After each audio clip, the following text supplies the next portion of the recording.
Hello बेटा, आज हम लोग आपके लिए फिर से एक नई वीडियो लेकर के आए हैं। आई होप कि आप लोगों को पढ़ के बड़ा मजा आएगा। अगर आपको वीडियो अच्छी लगती है तो वीडियो को लाइक करें, सब्सक्राइब करें, कमेंट पे अपना प्यार दिखाएं और एनएम ट्यूटोरियल का ऐप प्ले स्टोर पे मिल जाएगा। और भी बहुत सारी वीडियोस के लिए एनएम ट्यूटोरियल का ऐप प्ले स्टोर से डाउनलोड करिए। Happy learning, enjoy this video lecture. तो कहां तक पढ़ लिया था, किसी को आइडिया है क्या? मेरे ख्याल से कुछ तो पढ़ा दिया था इसमें मैंने।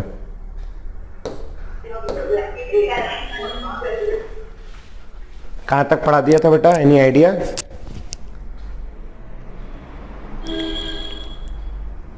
सर कंडेंसेशन मेथड स्टार्ट करना था शायद। अच्छा, ये पेप्टाइजेशन पढ़ाया था। हाँ, मेरे को ध्यान है, पेप्टाइजेशन। ठीक है, तो ये पेप्टाइजेशन पढ़ाया था। पेप्टाइजेशन क्या होता है? पेप्टाइज, चलो भैया वापस पहले एक बार फटाफट थोड़ा सा रिवाइज कर लेते हैं। अपन लोग क्या पढ़ रहे हैं? अपन पढ़ रहे हैं कोलाइडल सॉल्व, है ना। कोलाइडल सॉल्व में बहुत दिन हो गया पढ़े, तो कोलाइडल सॉल्व में क्या क्या पढ़ लिया था? कहाँ गया भाई कोलाइडल? ये है कोलाइडल सॉल्यूशन, यहां से पढ़ रहे थे। ठीक है, तो अब कोलाइडल सॉल्यूशन क्या होता है? कोलाइडल सॉल्यूशन एक प्रकार का सॉल्यूशन है जिसमें पार्टिकल साइज इंटरमीडिएट होता है, बीच में होता है। किसके किसके बीच में होता है? सस्पेंशन जो कि बहुत बड़ा होता है और ट्रू सॉल्यूशन जो कि बहुत छोटा होता है, उसके बीच होता है कोलाइडल सॉल्यूशन। ठीक है, कोलाइडल, अच्छा पता नहीं क्या था। तो कोलाइडल सॉल्यूशन जो है वो कहां आता है? वो आता है दोनों के बीच में। चश्मा ऊपर भूल गया यार, अब आंखें दुखेंगी मेरी। तो कोलाइडल सॉल्यूशन जो है वो सस्पेंशन और ट्रू सॉल्यूशन के बीच में पाया जाता है, उसको अपन लोग बोलते हैं कोलाइडल सॉल्यूशन। ठीक है जी। अब ये जो कोलाइडल सॉल्यूशन है, इसमें पार्टिकल साइज अपने को याद रखना है 10⁻⁻5 सेंटीमीटर से लेकर 10⁻⁻7 सेंटीमीटर एंगस्ट्रॉम में कन्वर्ट कर लोगे तो ये आ जाएगा 1000 एंगस्ट्रॉम से लेकर के 1 एंगस्ट्रॉम के बीच में, 100 एंगस्ट्रॉम के बीच में। ठीक है, तो ये बात अपने को ध्यान रखनी है भैया। ठीक है, तो ये ध्यान रख लेना। ठीक, इसमें दो चीजें होती हैं, एक होता है डिस्पर्स्ड फेज और एक होता है डिस्पर्शन मीडियम। डिस्पर्स्ड फेज क्या होता है? डिस्पर्स्ड फेज सॉल्यूट होता है, डिस्पर्शन मीडियम सॉल्वेंट होता है। ठीक, क्लासिफिकेशन फिजिकल स्टेट के बेस पे क्लासिफिकेशन देखी थी। गैस लिक्विड होगा तो फोम या फ्रोथ बनेगा, ये देख लिया था। इसमें एक ही चीज याद रखनी कि दो गैसों के बीच में, अगर मेरे पास दो गैसें होंगी तो ऐसे केस में कोलाइडल सॉल्यूशन नहीं बनेगा, क्योंकि कोलाइडल सॉल्यूशन एक हेट्रोजीनस सिस्टम है। और अगर मेरे पास दो गैसें होंगी तो ऐसे केस में होमोजीनस मिक्सचर बन जाएगा। कोलाइडल सॉल्यूशन दो गैस में नहीं बनता, ये बात बड़ी इंपॉर्टेंट। ठीक, अगर मेरे पास में एल्कोहल होगा तो इसको अपन एल्कोसॉल बोलते हैं। अगर मेरे पास बेंजीन होगा सॉल्वेंट में तो अपन इसको बेंजोसॉल बोलते हैं। और इसी तरीके से अगर वाटर होगा तो अपन लोग इसको एक्वासॉल बोलते हैं या हाइड्रोसॉल बोलते हैं। ये छोटी सी बात है, ये ध्यान रख लेना। ठीक है, अच्छा, बेस्ड ऑन इंटरेक्शन मेरे पास दो प्रकार के होते हैं, एक होता है लायोफिलिक और एक होता है लायोफोबिक। लायोफिलिक क्या होता है? लायो यानी सॉल्वेंट, तो ये होता है सॉल्वेंट लविंग। चलो, तो दो प्रकार के सॉल होते हैं, मैं बता रहा था, एक होता है लायोफिलिक सॉल और एक होता है लायोफोबिक सॉल। लायोफिलिक सॉल क्या होता है? लायो यानी सॉल्वेंट, फिलिक यानी लविंग। ऐसा सॉल है जो सॉल्वेंट लविंग होगा। ये ज्यादातर लायोफिलिक सॉल जो बनता है ना, ये बनता है ऑर्गेनिक कंपाउंड का। ऑर्गेनिक कंपाउंड जैसे गम, जिलेटिन, स्टार्च, रबर, प्रोटीन, इनका बनेगा। इनको पानी में या किसी भी सॉल्वेंट में घोलोगे तो ये आसानी से घुल जाएगा और बहुत अच्छा सॉल बनाएगा। ठीक है, लायोफोबिक सॉल, लायोफोबिक, लायो यानी सॉल्वेंट, फोबिक यानी सॉल्वेंट से हेटिंग, सॉल्वेंट से डरने वाला कोलॉइड बनेगा लायोफोबिक। ये ज्यादातर बनेगा मेटल के कंपाउंड का, metal and their insoluble compound like sulphide and oxide. जैसे गोल्ड का सॉल बनाते हैं, गोल्ड सॉल हो गया, है ना, सल्फाइड सॉल बनते हैं, तो ये सारे कैसे होंगे? लायोफोबिक होंगे। तो लायोफोबिक यानी लायोफोबिक जो होगा वो लायोफोबिक मेटल और उसका इनसॉल्युबल जो सॉल्ट कंपाउंड है जैसे कि सल्फाइड और ऑक्साइड, इनका जो सॉल्ट बनेगा वो कहलाएगा लायोफोबिक सॉल्ट। ठीक है जी, चल तो आगे बढ़े। अब ये सारा बीच का हिस्सा मैंने छोड़ दिया था, ये नहीं पढ़ाऊंगा करके, और अपन आ रहे थे मेथड ऑफ प्रिपरेशन में। ये वाला मेन काम का है अपने। मेथड ऑफ प्रिपरेशन को देखें तो जो लायोफिलिक सॉल्ट है ये सॉल्वेंट को पहले ही पसंद करता है, और जब ये सॉल्वेंट को पसंद करता है तो इसको बनाने के लिए कोई स्पेशल मेथड की आवश्यकता नहीं है। आप लीजिए, एक ग्लास में सॉल्वेंट लीजिए, उसमें सॉल्यूट डालिए और केवल शेक कर दीजिए। केवल शेक करने से आपका लायोफिलिक सॉल्ट बन जाएगा। Colloidal solution of lyophilic colloid like starch, glue, gelatin etcetera can be readily prepared by dissolving these substance in water either in cold or on warming. Solution of electrolyte such as soap and dye stuff can also be prepared similarly, बहुत आसानी से बनाए जा सकते हैं।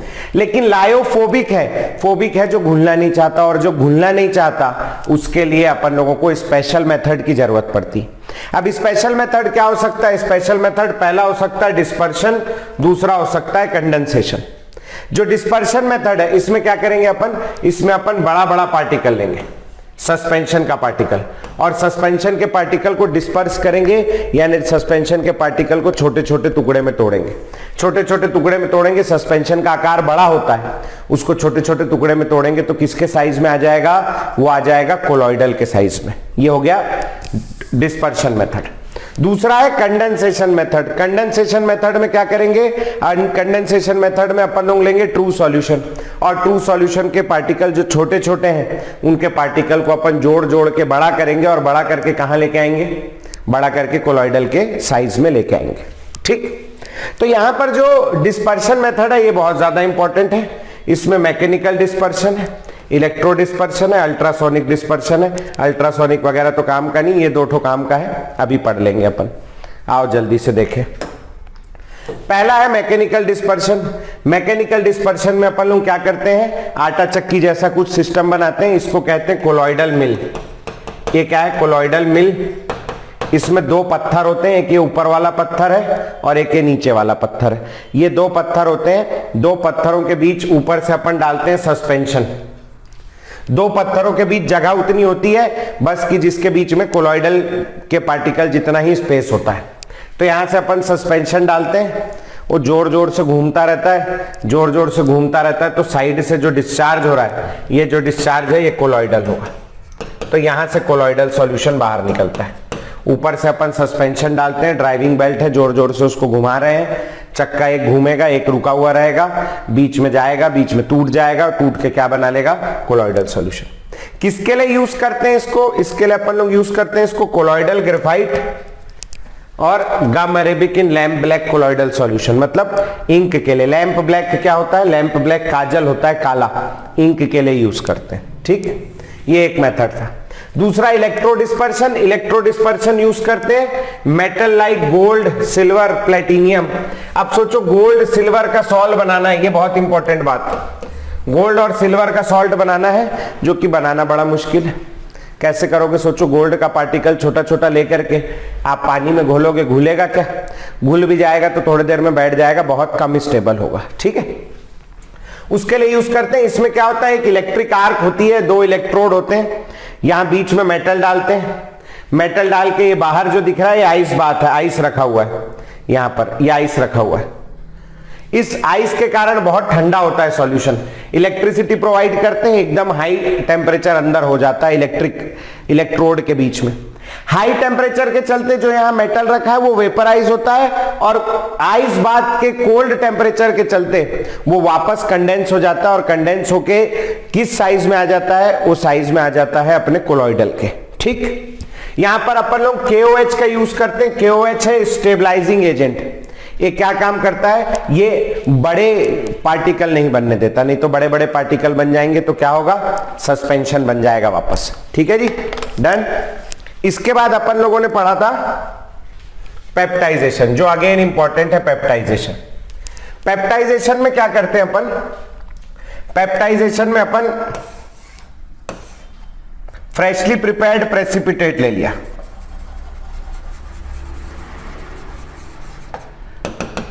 यहां पर क्या है अपने पास? Freshly prepared precipitate. Freshly prepared precipitate ले लेते हैं, और इस आ गई आवाज, चल बेटा बधाई हो बहुत बहुत। फ्रेशली प्रिपेयर्ड प्रेसिपिटेट के अंदर अपन स्मॉल अमाउंट ऑफ इलेक्ट्रोलाइट डाल देते हैं। स्मॉल अमाउंट ऑफ थोड़ा सा इलेक्ट्रोलाइट डालते हैं। इस इलेक्ट्रोलाइट की एक खास बात है, इसके अंदर कॉमन आयन होना चाहिए। कॉमन आयन नहीं होगा तो तमाशा हो जाएगा। कॉमन आयन बहुत जरूरी। अब कॉमन आयन से क्या होता है, तो कॉमन आयन अपन ने डाल दिया। मान लो मेरे पास में जैसे FeOH होल थ्राइस का सॉल्ट, ये वाला सॉल्ट बनाना है मेरे को। मैं इसके अंदर स्मॉल अमाउंट में FeCl3 डाल दूंगा। तो FeCl3 के अंदर से दो आयन निकलेंगे, एक निकलेगा Fe+3 और एक निकलेगा Cl-। Fe+3 इसका कॉमन आयन है। तो ये कॉमन आयन जो है ये FeOH होल थ्राइस के सरफेस के ऊपर जाके चिपक जाएगा। Fe+3 इसके सरफेस के ऊपर चिपक जाएगा जाके। अगर इसमें कोई डाउट होगा तो रखे रहना, अभी क्लियर करूंगा मैं, इसके आगे ही होगा, है ना। इसके ऊपर जाके चिपक जाएगा। अब इसके ऊपर जाके चिपक गया तो जो मेरा प्रेसिपिटेट बना था, वो प्रेसिपिटेट के पार्टिकल्स के ऊपर में कौन सा चार्ज आने लगा, वो प्रेसिपिटेट के पार्टिकल्स के ऊपर में पॉजिटिव चार्ज आने लगा। और अगर पॉजिटिव चार्ज, क्यों पॉजिटिव चार्ज आ रहा है, क्योंकि उसके ऊपर क्या चिपक रहा है, उसके ऊपर Fe+3 चिपक रहा है। तो ये पॉजिटिव चार्ज के कारण इनके आपस में क्या होने लगेगा, रिपल्शन होने लगेगा। तो ये सारे के सारे टूट जाएंगे। और जैसे ये सारे के सारे टूट जाएंगे, ये ऐसा पॉजिटिव चार्ज बना करके इस पूरे लिक्विड में फैल जाएंगे। समझ में आ रही बात। अब ये लोग सेटल डाउन कभी नहीं होंगे। क्यों सेटल डाउन नहीं होंगे, क्योंकि इनके ऊपर पॉजिटिव चार्ज है, ये पास में आए के चिपकेंगे नहीं। अगर चिपक जाते तो भारी हो जाते तो बैठ जाते, लेकिन ये चिपकेंगे नहीं। और चिपकेंगे नहीं तो सेटल डाउन नहीं होगा मतलब स्टेबल होगा। इसको बोलते हैं पेप्टाइजेशन। फ्रेशली प्रिपेयर्ड प्रेसिपिटेट के ऊपर अपन स्मॉल अमाउंट ऑफ इलेक्ट्रोलाइट डालते हैं जिसके पास कॉमन आयन हो। कॉमन आयन उस प्रेसिपिटेट के ऊपर, उसके कॉमन आयन चिपक जाते हैं, उनका प्रेफरेंशियल एड्सॉर्प्शन हो जाता है। और प्रेफरेंशियल एड्सॉर्प्शन होने के कारण उनमें एक नेट चार्ज आ जाता है। नेट चार्ज के कारण वो मूव करते रहते हैं यहां से वहां, और मूव करने के कारण वो सेटल डाउन नहीं होते। ठीक, तो ये वाली कहानी हो गई। इसमें देखो क्या करते हैं, फेरिक हाइड्रोक्साइड में अपन लोग क्या डालें, फेरिक क्लोराइड। क्या चिपकेगा ऊपर, Fe+3। सॉल्ट पार्टिकल में कौन सा चार्ज आएगा, पॉजिटिव चार्ज, अभी पढ़ा। स्टेनिक ऑक्साइड में अपन ने हाइड्रोक्लोरिक एसिड डाल दिया। हाइड्रोक्लोरिक एसिड ऊपर चिपक जाएगा। यहां कॉमन आयन नहीं है, लेकिन जनरली कॉमन आयन ही होता है। जैसे सिल्वर क्लोराइड के अंदर मैंने small amount of hydrochloric acid डाल दिया। सिल्वर क्लोराइड क्या है, AgCl, उसमें स्मॉल अमाउंट में HCl डाल दिया। Cl- ऊपर चिपकेगा, क्योंकि कॉमन आयन Cl है। और जब Cl- ऊपर चिपकेगा तो सॉल्ट में कैसा चार्ज आ जाएगा, नेगेटिव चार्ज आ जाएगा।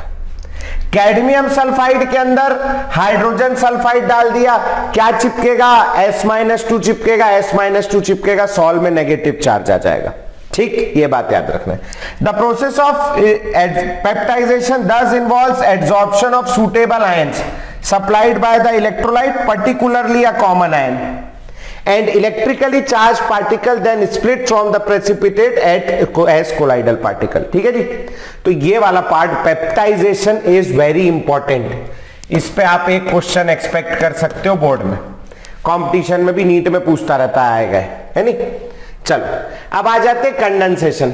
ये सारे मेथड जो हैं ये सब बकवास है, कोई खास काम के नहीं है। एक बार पढ़ा दे रहा हूं मैं, पढ़ लो, पढ़ लिया एक बार, दूसरी बार पढ़ने की जरूरत नहीं।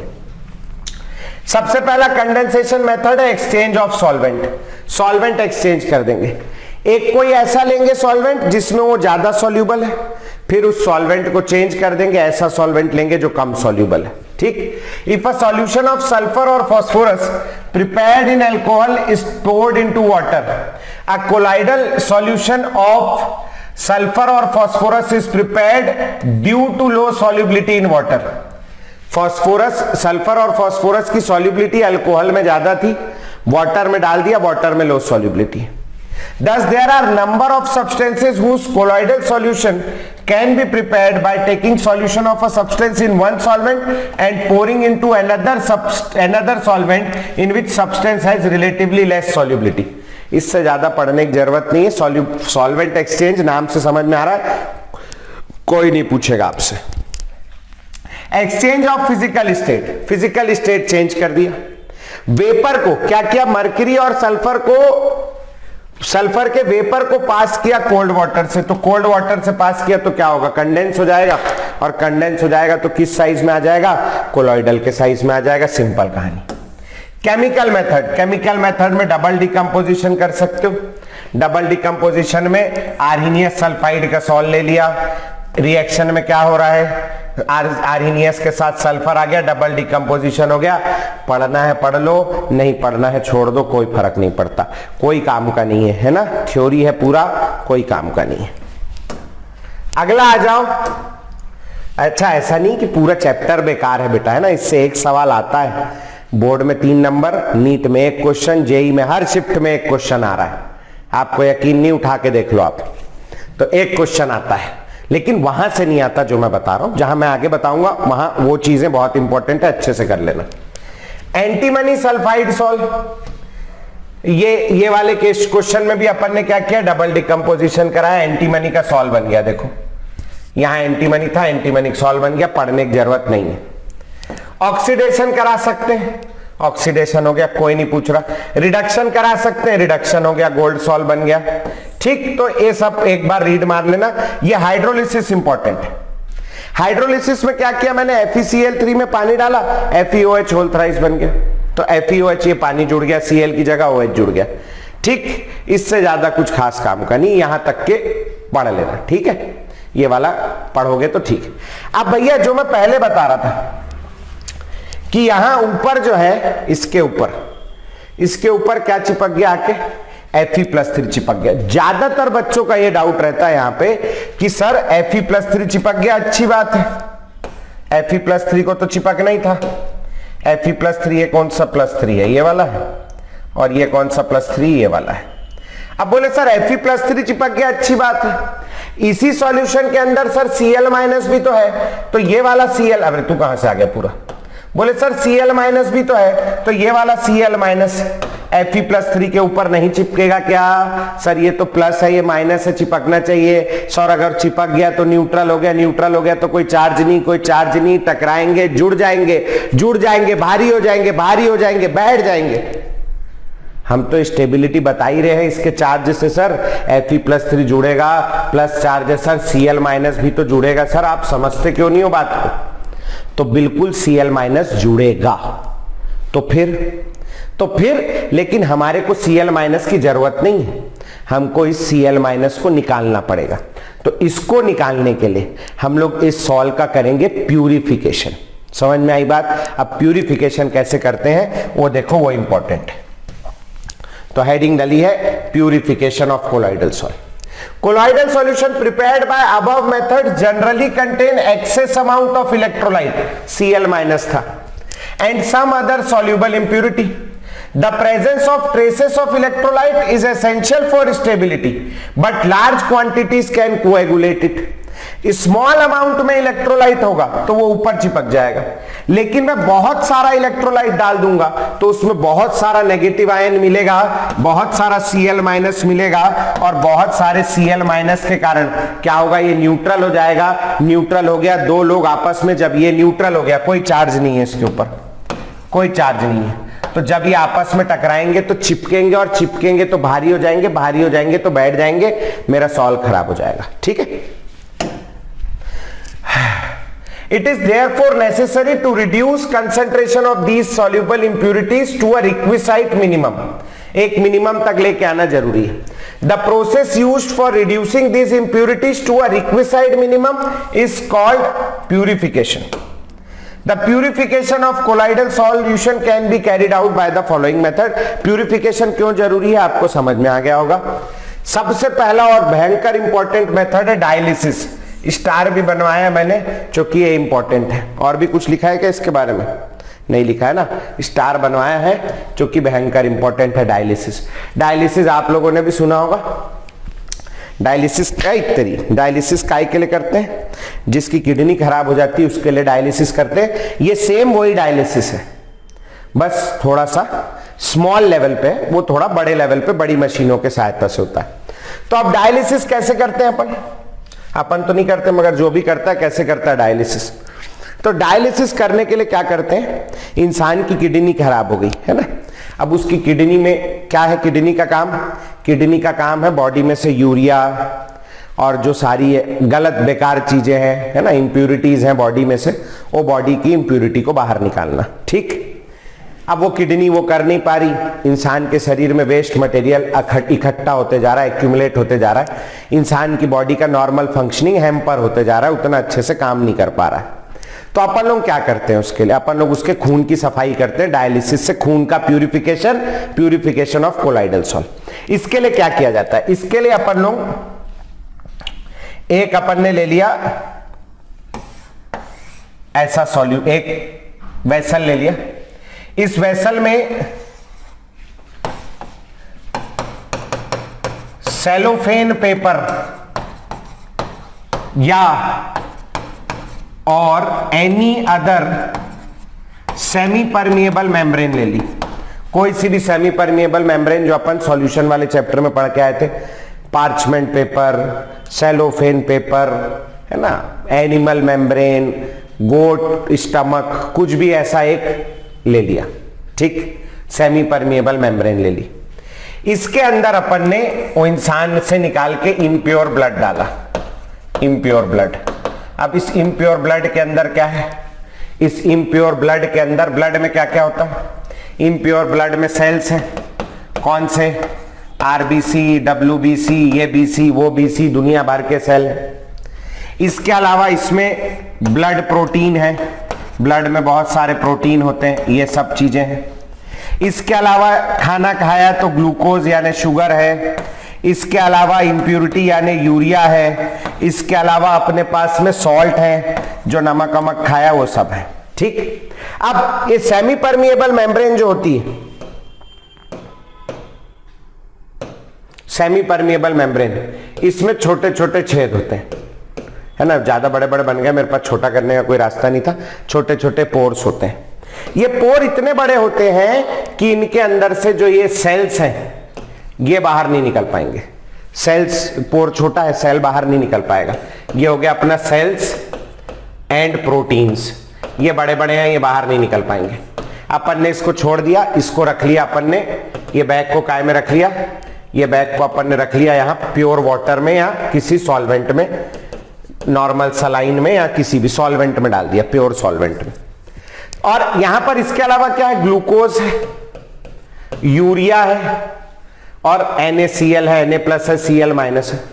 तो ग्लूकोज का मोलर मास होता है 180, Na+ का मोलर मास होता है 23, Cl- का होता है 35.5, यूरिया का होता है 60। ये सब का मोलर मास 150-200 से कम है। प्रोटीन मैक्रोमोलिक्यूल है, मोलर मास होता है थाउजेंड्स, मिलियंस में, लैक्स में। सेल और बड़ा मॉलिक्यूल है, और बड़ा, तो ये लोग बाहर नहीं आएंगे, बड़े बड़े हैं वहीं फंस जाएंगे।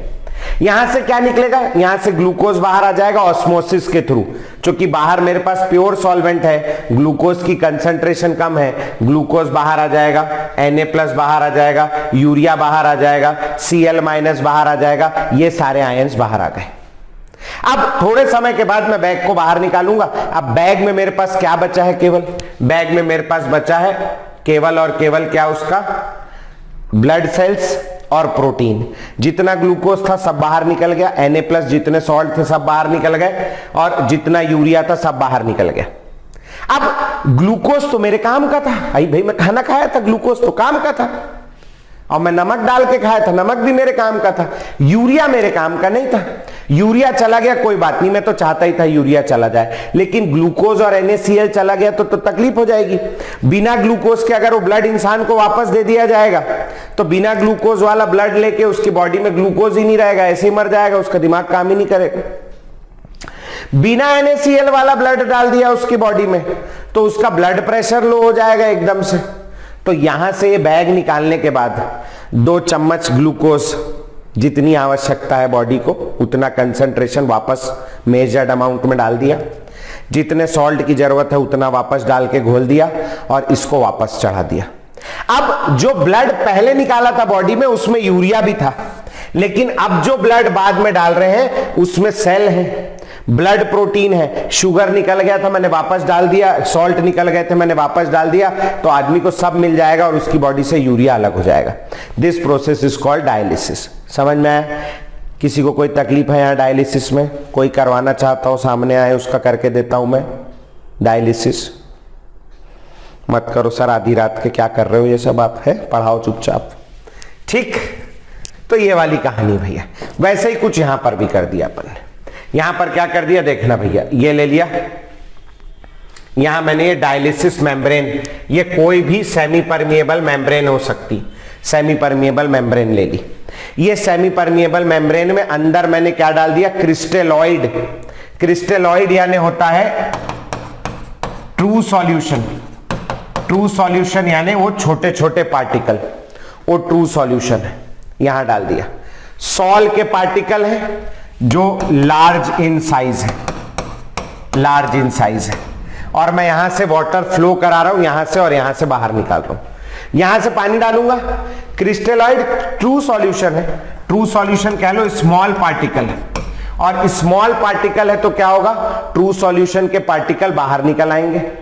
मेरे पास अंदर केवल क्या बचेगा, सॉल पार्टिकल। देखो यहां से सब बाहर आ गए, ये वाला जो पानी निकल रहा है इसमें वाटर और क्रिस्टलाइड दोनों यानी वो ट्रू सॉल्यूशन के पार्टिकल बाहर निकल गए। समझ में आई बात भैया? अभी अपन पढ़ रहे थे थोड़ा देर पहले, ये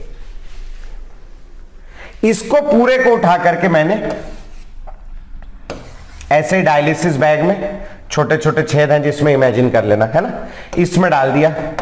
FeOH होल थ्राइस का पार्टिकल था, इसमें बहुत सारा Fe+3 जुड़ा हुआ था, ये सॉल का पार्टिकल है।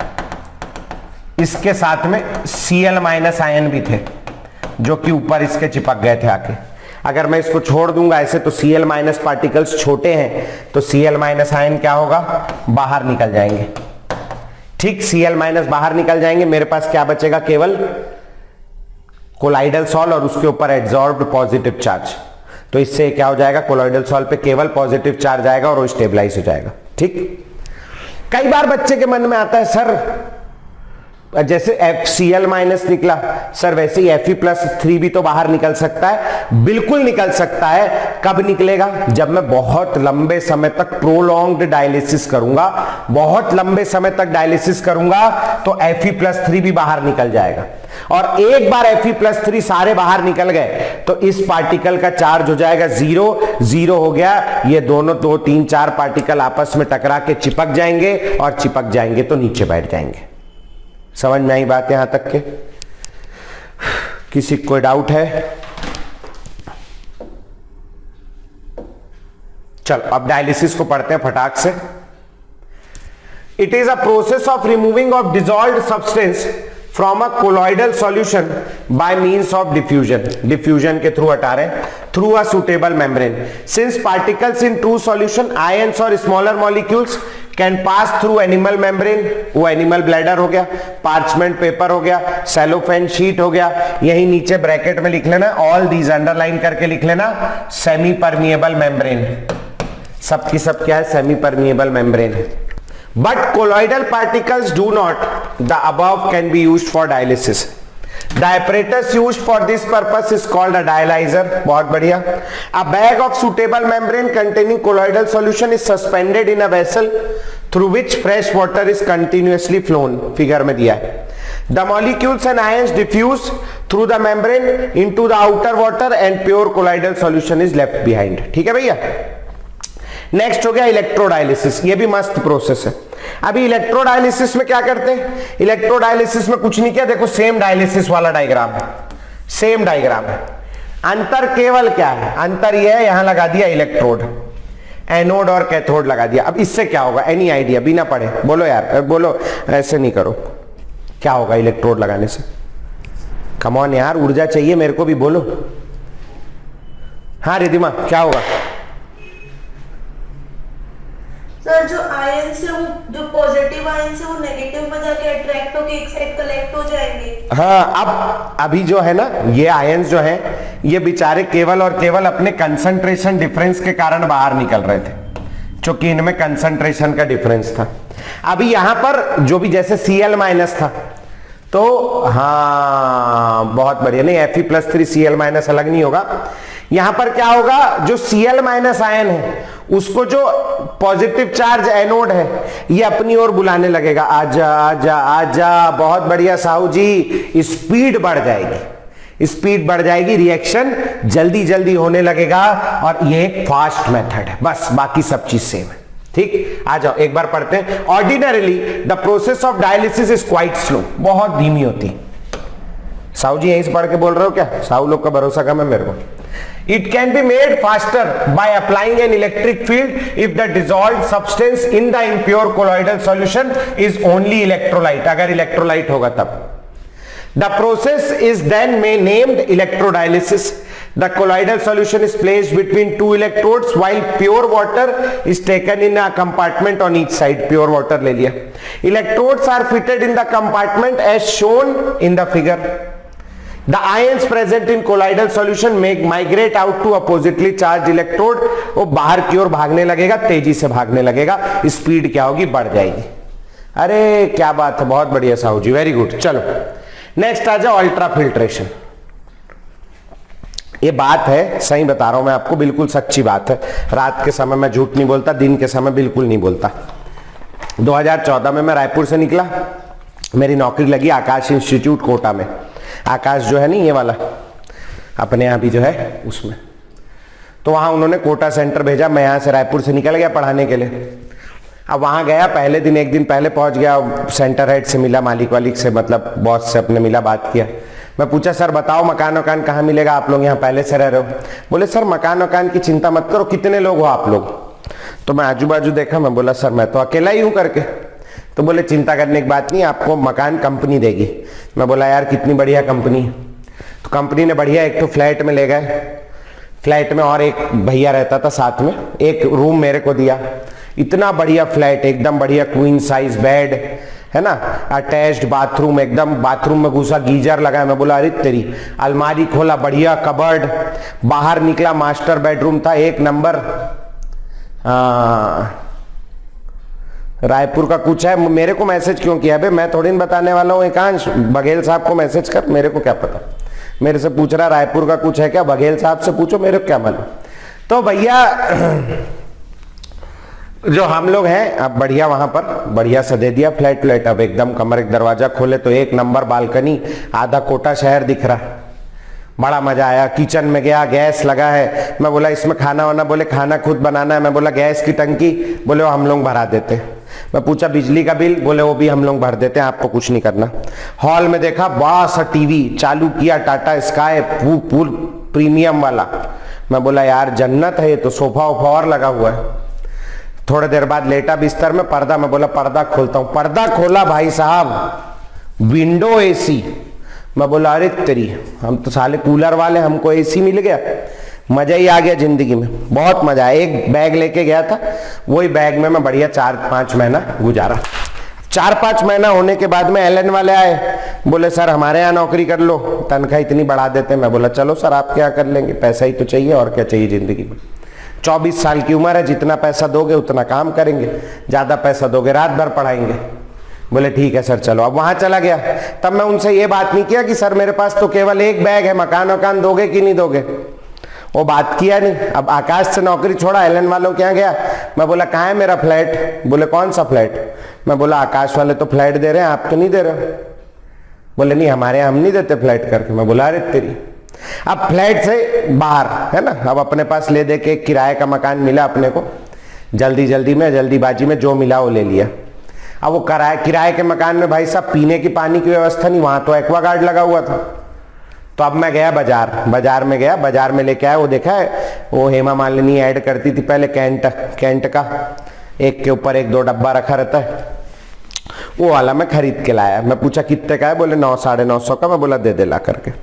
मैं बोला इसमें क्या क्या है? बोले इसमें भैया यूएफ मेम्ब्रेन मैं बोला यूएफ मेम्ब्रेन, मैं सोचा यूवी यूवी कुछ होगा, मैं भी ध्यान नहीं दिया।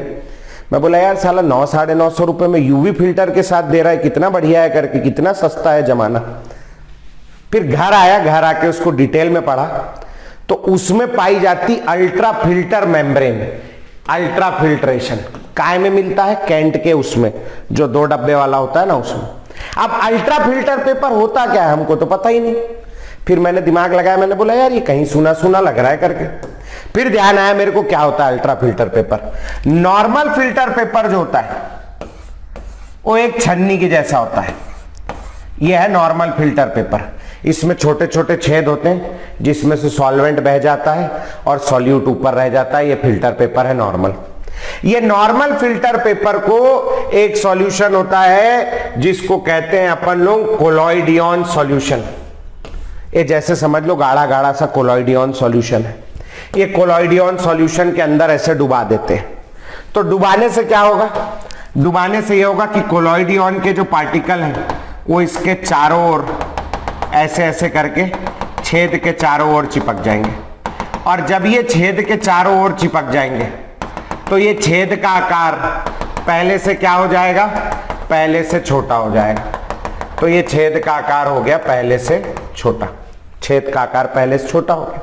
अब जब ये छेद का आकार पहले से छोटा हो गया तो इसको उठा करके फिर हम लोग कोलॉइडियन सॉल्यूशन से निकालने के बाद फॉर्मेल्डिहाइड में डुबा देते हैं। फॉर्मेल्डिहाइड में डुबाने से ये जो कोलॉइडियन सॉल्यूशन है ये हार्ड हो जाता है। अब हार्ड होगा तो क्या होगा, हार्ड होगा तो वो अपनी जगह में चिपक जाएगा, अपनी जगह में चिपक गया। इस चिपकने के बाद क्या हुआ, जो नॉर्मल फिल्टर पेपर है उसके पोर छोटे हो गए और छोटे हो गए। तो ये जो छोटा वाला फिल्टर पेपर है इसको कहते हैं अल्ट्रा फिल्टर पेपर। क्या बोलते हैं, अल्ट्रा फिल्टर पेपर। अल्ट्रा और छोटा है उससे, अल्ट्रा फिल्टर पेपर। अब ये जो अल्ट्रा फिल्टर पेपर है, अल्ट्रा फिल्टर पेपर, इससे पहले जो बड़ा पार्टिकल पास हो जा रहा था अब इससे वो बड़ा पार्टिकल पास नहीं हो पाएगा क्योंकि छेद छोटा हो गया। ठीक, तो ये अल्ट्रा फिल्टर पेपर है। इसीलिए देखना वो जब भी कभी आप लोग खरीदने जाओगे ना, अभी हॉस्टल जाओगे तो आप लोग कहीं शायद खरीदो तो उसके साथ में ना एक इतना बड़ा इंजेक्शन देता है मोटा सा, वो जो कैंट आरओ आता है ना उसके साथ में, आरओ तो नहीं, कैंट का जो भी फिल्टर आता है उसके साथ में।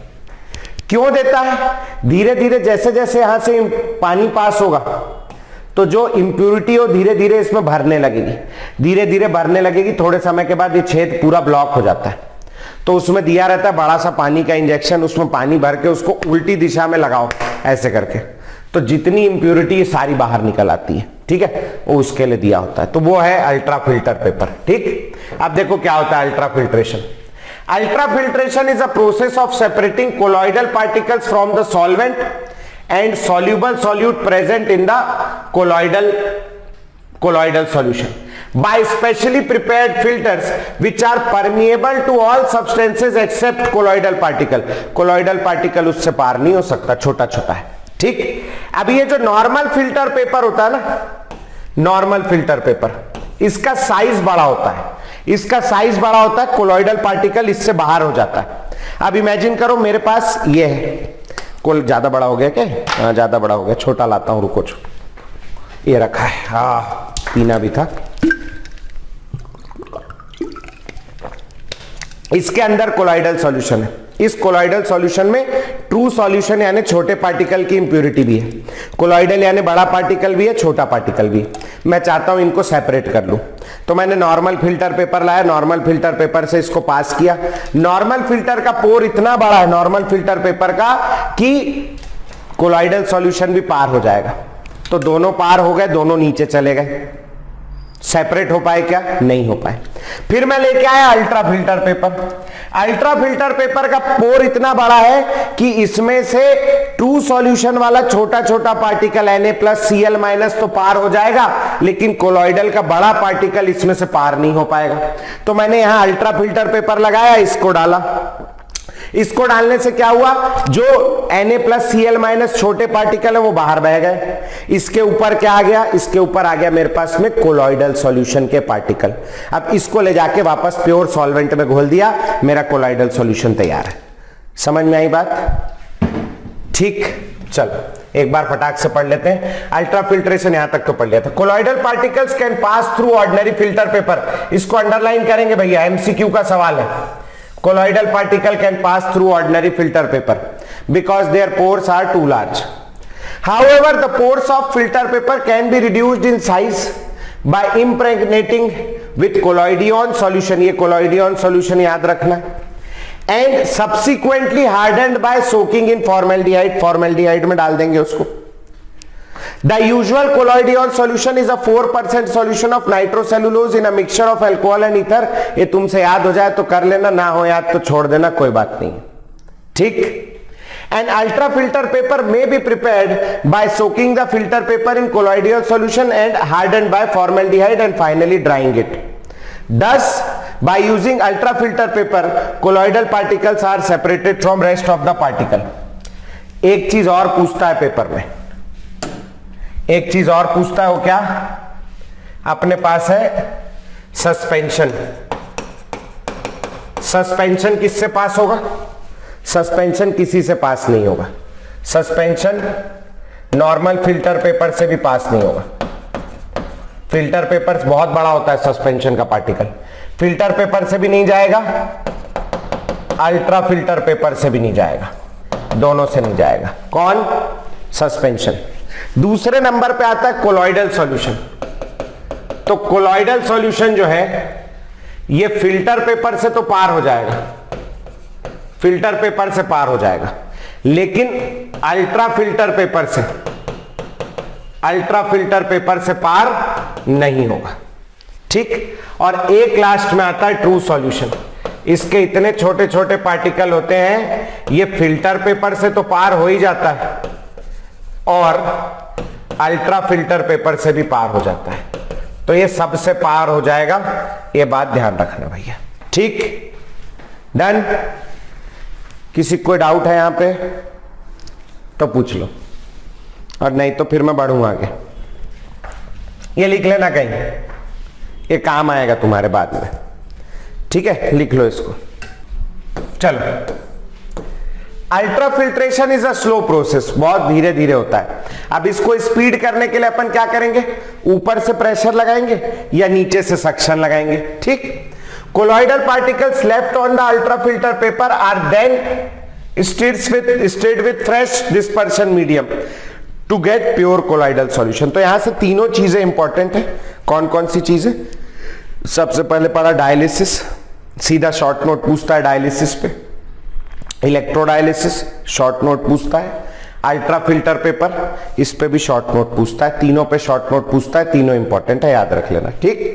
नेक्स्ट आ जाओ भैया, ब्राउनियन मूवमेंट, अलग अगला इंपॉर्टेंट टॉपिक, बहुत इंपॉर्टेंट। ब्राउनियन मूवमेंट आए गए हर साल एक आध दो नंबर का ब्राउनियन मूवमेंट पूछता रहता है, ठीक है। तो आ जाओ, ब्राउनियन मूवमेंट क्या होता है? वो देखा है वो रोशनदान में से सुबह सुबह जब धूप आती है, रोशनदान में से सुबह सुबह जब धूप आती तो कैसा नजर आता है? धूप, वो धूल के पार्टिकल दिखते हैं ना उसमें, डस्ट पार्टिकल। और वो डस्ट पार्टिकल कैसे दिखते हैं? एक जगह रुके हुए दिखते हैं क्या? है? क्या करते हैं वो लोग? वो लोग यहां से वहां जिग जैक मोशन करते रहते हैं। बहुत बढ़िया साहू जी, जिग जैक मोशन करते रहते हैं। उसी जिग जैक मोशन को अपन लोग क्या बोलते हैं? ब्राउनियन मूवमेंट, ठीक। तो colloidal particle exhibit a ceaseless random swarming motion, यहां से वहां घूमते रहेंगे। This kinetic activity of particle suspended in liquid are called Brownian movement. इसको रॉबर्ट ब्राउन नाम के साइंटिस्ट ने ढूंढा था, इस वजह से इसको ब्राउनियन मूवमेंट बोलते हैं, ठीक है भैया। कॉज ऑफ ब्राउनियन मूवमेंट क्या है? कॉज ऑफ ब्राउनियन मूवमेंट है कि जो मान लो ये सॉल्यूट पार्टिकल है और आसपास सॉल्वेंट पार्टिकल है, तो सॉल्वेंट पार्टिकल इसको आड़ा तिरछा इर्रेगुलर धक्का लगाते हैं, तो बेचारा इर्रेगुलर धक्के के कारण इधर से उधर जिग जैग मूव करते रहता है, ठीक है। तो वो इसका कारण है। Brownian movement is due to bombardment of dispersed particle, dispersed particle के ऊपर बम्बार्डमेंट हो रहा है by molecules of the medium. The Brownian movement depends upon the size of the sol. With the increase in size of the sol, the chance of unequal bombardment, देखो सब तरफ से इक्वल bombardment हो, इधर से भी पड़े तो आदमी खड़ा रहा है बीच में मार खाते हुए, लेकिन इधर से पड़ रहा है इधर से नहीं पड़ रहा तो आदमी उधर सरक जा रहा है। ठीक, ये अनइक्वल बम्बार्डमेंट के कारण ही पार्टिकल इधर उधर मूव करता है, उसको जिगजैग मूवमेंट बोलते हैं। जैसे जैसे साइज बढ़ेगा अनइक्वल बम्बार्डमेंट कम होने लगेगा और ब्राउनियन मूवमेंट डिसअपियर होने लगेगा।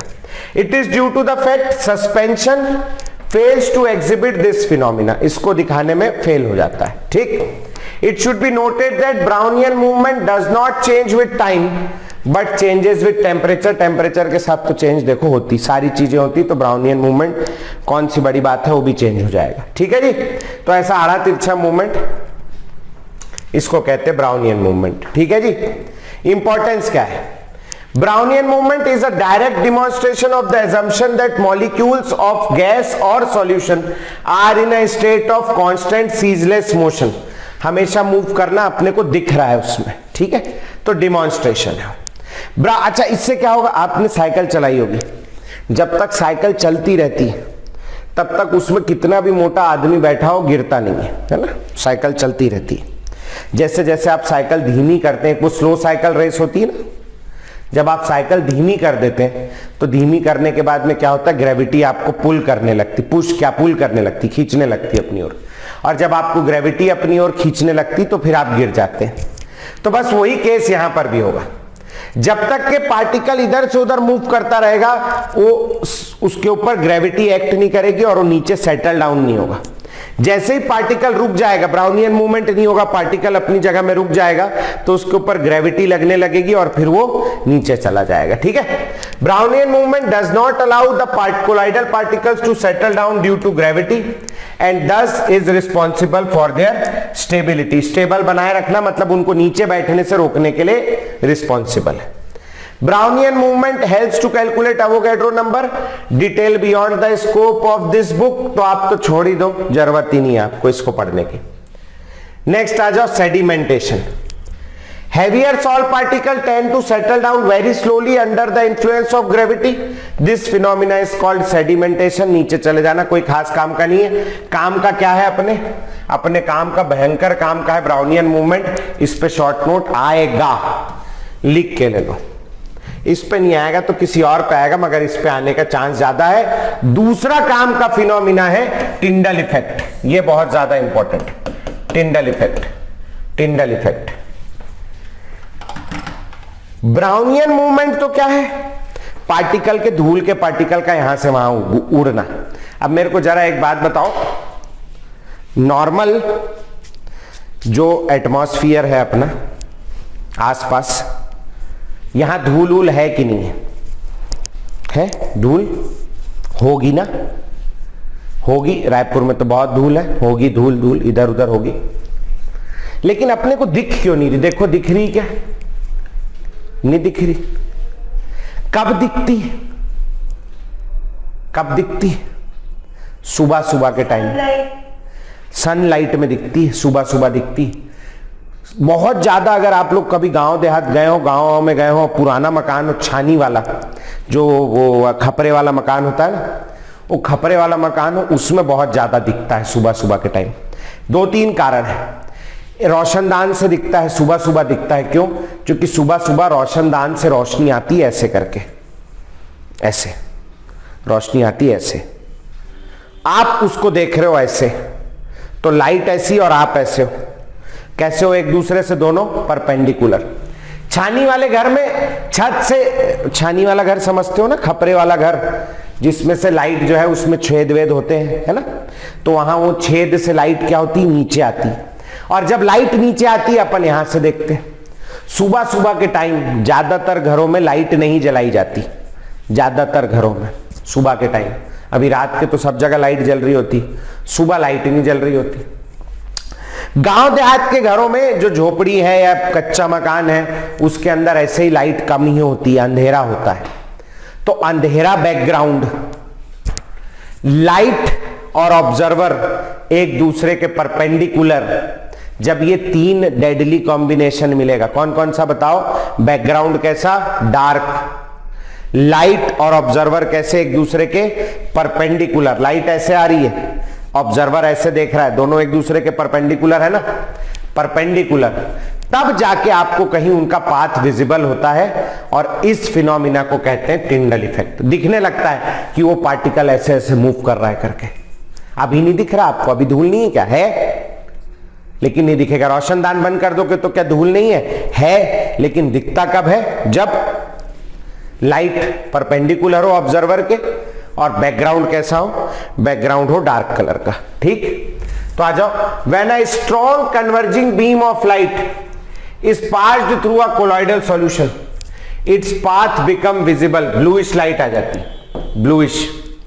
व्हेन व्यूड एट, ये अंडरलाइन करेंगे, right angles to the beam of light, right angle पे देखना है।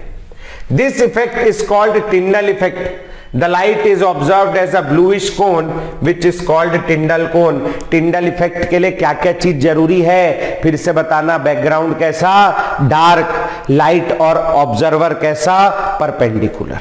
ठीक, उसके बाद पूछता है टिंडल इफेक्ट का कारण क्या है? It is due to scattering of light by colloidal particle. Scattering of light के कारण होता है। ठीक, the scattering of light cannot be due to simple reflection because the size of particle is smaller than the wavelength of the visible light and they are unable to reflect light waves. In effect, colloidal particles first absorb light, then part of the absorbed light is scattered. वो निकालते हैं light और उसकी वजह से light emit करने के कारण चमकते हैं। ठीक, कहां चमकेंगे? डार्क बैकग्राउंड, देखना परपेंडिकुलर है, लाइट और ऑब्जर्वर परपेंडिकुलर हो। ठीक, देख लो भैया, ये माइक्रोस्कोप है, आई है, ये परपेंडिकुलरली देख रहा है और ये लाइट डाल रहे हैं अपन। ये ब्राइट, ये लाइट है ऐसे जा रही, देखो ये लाइट का सोर्स है। ठीक, तो कैसा है? ऑब्जर्वर और लाइट परपेंडिकुलर है। Since maximum scattering of light takes place at right angle to the place of incident light, it becomes visible from that direction. ठीक है भैया, वो कोई बात नहीं। क्या क्या कंडीशन है? Tyndall effect is observed under following condition. The diameter of dispersed particle must not be much smaller than the wavelength of light employed. आप नमक, जो ट्रू सॉल्यूशन होता है, ट्रू सॉल्यूशन इतना छोटा होता है कि वो लाइट को स्कैटर्ड नहीं कर पाता, तो ट्रू सॉल्यूशन में टिंडल इफेक्ट नहीं होता, इसीलिए बहुत ज्यादा छोटा नहीं होना चाहिए। The refractive index of the dispersed phase and dispersion medium must differ widely. This condition is fulfilled by lyophobic colloid. It is important to note that Tyndall effect is not shown by the true solution. True solution नहीं show करते हैं, ये बात याद रख लेना। बाकी ऊपर की दो बात याद नहीं भी रखोगे तो चलेगा। ट्रू सॉल्यूशन नहीं शो करते तो तुम्हें याद आ जाएगा, छोटा पार्टिकल नहीं शो करेगा। As too small to cause scattering, Tyndall effect has been used in devising ultra microscope. Ultra microscope is based on the principle of scattering of light. ये पूछता है based on principle of scattering of light, light के scattering के principle पर based है। ठीक, done. किसी को डाउट है क्या यहां भैया? पूछ लो जल्दी से, आगे बढ़ेंगे भैया। इलेक्ट्रिकल प्रॉपर्टीज, ये बहुत इंपॉर्टेंट है। अगली इंपॉर्टेंट प्रॉपर्टी इलेक्ट्रोफोरोसिस या कैटाफोरोसिस। इसमें क्या करते हैं देखो, इसमें क्या किया, एक यू ट्यूब ले ली, वो वाली यू ट्यूब नहीं है जो तुम समझ रहे हो, यू आकार की ट्यूब ले ली। अब इस यू आकार की ट्यूब में यहां से दो ठोक इलेक्ट्रोड लटका दिए, एक ठोक प्लस और एक ठो माइनस। बैटरी से जोड़ लेना अपने हिसाब से। दो ठो इलेक्ट्रोड लटका दिए। यहां पर मैंने इसके अंदर भर दिया, क्या भर दिया, कोलॉइडल सॉल्यूशन। कोलॉइडल सॉल्यूशन भर दिया। ठीक, और मैंने बिजली चालू कर दी। बिजली चालू कर दी तो क्या होगा, कोलॉइडल सॉल्यूशन के ऊपर कोई एक पर्टिकुलर चार्ज होता है। अपन ने देखा जैसे वो फेरिक हाइड्रोक्साइड वाला सॉल्ट था जिसके ऊपर Fe+3 आयन चिपका था, उसके ऊपर कौन सा चार्ज था, उसके ऊपर पॉजिटिव चार्ज था। तो पॉजिटिवली चार्ज पार्टिकल जो है वो क्या करेगा, इस नेगेटिवली चार्ज इलेक्ट्रोड के चारों ओर आकर के चिपक जाएगा, यहां से रिपेल होगा, यहां आके चिपक जाएगा। ठीक, इसको बोलते हैं इलेक्ट्रोफोरेसिस या कैटाफोरेसिस। क्या काम आया ये, एनी आइडिया? बिना देखे सोचो, लिखा तो हुआ ये सब, क्या काम आया ये बताओ यार, बोलो यार, ऐसे मत करो यार, ये क्या हो गया, क्या काम आया? एनीवन, इति क्या काम आया? सेपरेट हो गए दोनों, दोनों सेपरेट हो गए, बहुत बढ़िया, दोनों को सेपरेट करने के काम आया। एक काम तो ये कि दोनों को सेपरेट करने के लिए, आगे सेपरेशन भी अपने को पढ़ना है, कैसे सेपरेट करेंगे, तो उसमें सेपरेशन के लिए एक तरीका है प्रोलॉन्ग्ड डायलिसिस। लंबे समय तक डायलिसिस करोगे तो लंबे समय तक डायलिसिस करने से क्या होगा, लंबे समय तक डायलिसिस करने से ऊपर जो Fe+3 आयन निकला था वो हट के भाग जाएगा और वो कोएगुलेट हो जाएगा, उसको कोएगुलेशन बोलते हैं। और एक ये तरीका है इलेक्ट्रोफोरेसिस, सेपरेट हो गए। एक इसका और उपयोग है, कोई idea anyone? Sir colloidal particle पे कैसा चार्ज है, पॉजिटिव चार्ज है कि नेगेटिव? बहुत बहुत बढ़िया। अब मैं नहीं जानता कोलॉइडल पार्टिकल पे कौन सा चार्ज है, अभी तो मैंने आपको बता दिया। अब मान लो जैसे यहां पर ये डिपॉजिट हो गया आके, ये यहां की जगह यहां डिपॉजिट हो जाता, यहां डिपॉजिट हो जाता, कौन सा इलेक्ट्रोड है, पॉजिटिव इलेक्ट्रोड है, इसके ऊपर आके डिपॉजिट हो जाता। तो इस बात का क्या मतलब है, इस बात का ये मतलब है कि कोलॉइडल पार्टिकल के अंदर कौन सा चार्ज है, नेगेटिव चार्ज है, क्योंकि वो पॉजिटिव के ऊपर आके चिपक गया। ठीक है, तो ये काम आता है कोलॉइडल पार्टिकल में प्रेजेंट चार्ज का पता लगाने के लिए। In a colloidal solution, the colloidal particles are electrically charged and the dispersion medium has equal but opposite charge. The colloidal solution on the whole is electrically neutral. When an electric current is passed through colloidal solution, the charged particle move towards oppositely charged electrode where they coagulate due to loss of charge. वहां जाके coagulate हो जाएगा। ठीक है जी, ये देखो, ये वैसे U ट्यूब लिया है, ये दो इलेक्ट्रोड लगाया है, positively charged ferric hydroxide particle coagulate हुए इसके ऊपर, और कोलॉइडल सॉल्यूशन है, salt particle moving towards cathode, ऐसा बता रहा है। ठीक है जी। The phenomena involving migration of colloidal particle under the influence of electric field towards oppositely charged electrode is called electrophoresis or cataphoresis. यहां याद रखेंगे, the phenomena is used to determine charge on colloidal particle. When a sol of ferric hydroxide is taken in a U tube and subject to electric field, the ferric hydroxide sol particles get accumulated near cathode. Cathode यानी वो ion जहां पर cation जाता है, यानी वो electrode जहां cation जाता है, मतलब उस पे खुद पे कैसा चार्ज होगा, negative. This shows ferric hydroxide sol are positively charge. Cathode के आगे यहां ब्रैकेट में पॉजिटिव लिख लो तो तुम्हें आसान रहेगा, नहीं नेगेटिव लिख लो, सॉरी नेगेटिव लिख लो। नेगेटिव की ओर कौन जाएगा, फेरिक हाइड्रोक्साइड, इसलिए उस पे खुद पे कौन सा चार्ज है, positive. The salt particles of metal and their sulphides are found to be negatively charged. क्यों सल्फाइड का नेगेटिवली चार्ज पाया गया, क्योंकि उसके ऊपर S-2 एब्जॉर्ब होता है, इसीलिए नेगेटिवली चार्ज पाया गया। ठीक, While those of metal hydroxide are positively charged। ये पूछता है बेटा, है ना, हमें बताना भूल गए। जेई वाले बच्चे जो हैं वो खास तौर पर ये वाली लाइन को याद रखेंगे, ये वाली लाइन, कि मेटल और मेटल सल्फाइड कैसा होगा, नेगेटिवली चार्ज्ड, हाइड्रोक्साइड कैसा होगा, positively charged, basic dye positively charge, acidic dye negatively charge. ठीक है, मेटल क्या क्या, मेटल और उसका sulphide negatively charge, hydroxide positively charge, basic dye positively charge, acidic dye negatively charge. इतनी बातें याद रखनी। ठीक है, नेक्स्ट इज इलेक्ट्रोऑस्मोसिस। बोलो भैया, नाम से पढ़ना नहीं है अंदर, क्या होता होगा इलेक्ट्रोऑस्मोसिस? इलेक्ट्रिसिटी के अंदर ऑस्मोसिस। बहुत बढ़िया, इलेक्ट्रिसिटी के अंदर ऑस्मोसिस करना, जो अपन डायलिसिस कर रहे थे वही इलेक्ट्रोऑस्मोसिस है। Electrodialysis is electroosmosis. The phenomena involving migration of dispersion medium and not the colloidal particles under the influence of electric field is called electrodialysis. Take a pure solvent in 2 limbs of U tube, वही सब तमाशा है, पढ़ लेना इसको, ठीक है। हाँ, यह है कोएगुलेशन। कोएगुलेशन पढ़ा देता हूं मैं थोड़ा सा। यहां पर कोएगुलेशन में बनता है न्यूमेरिकल, जो हर साल एक पूछता है, नीट में भी एक पूछता है, जेई में भी एक पूछता है पक्का। कोएगुलेशन में एक लॉ आएगा, ये लॉ लिखा हुआ है देखो, हार्डी-सुल्ज लॉ, ये बहुत इंपॉर्टेंट है। इसमें से एक न्यूमेरिकल बनता है और एक यहां कोएगुलेटिंग पावर लिखा है, ये भी बड़ा इंपॉर्टेंट है। अच्छा, कोएगुलेशन, कोएगुलेशन, कोएगुलेट करना मतलब क्या होता है? ब्लड कोएगुलेट होता है ना, ब्लड कोएगुलेट होता है। क्या होता है कोएगुलेशन का मतलब? जमा करना, जम जाना। तो वही यहां पर भी वही होने वाला है। अपने पास जो कोलाइडल सॉल्यूशन है वो क्या कर रहा है? मूव कर रहा है यहां से यहां, उसको अपन कोएगुलेट कराएंगे, मतलब नीचे बैठाल देंगे। तो नीचे बैठाल देना कहलाता है कोएगुलेशन, ठीक।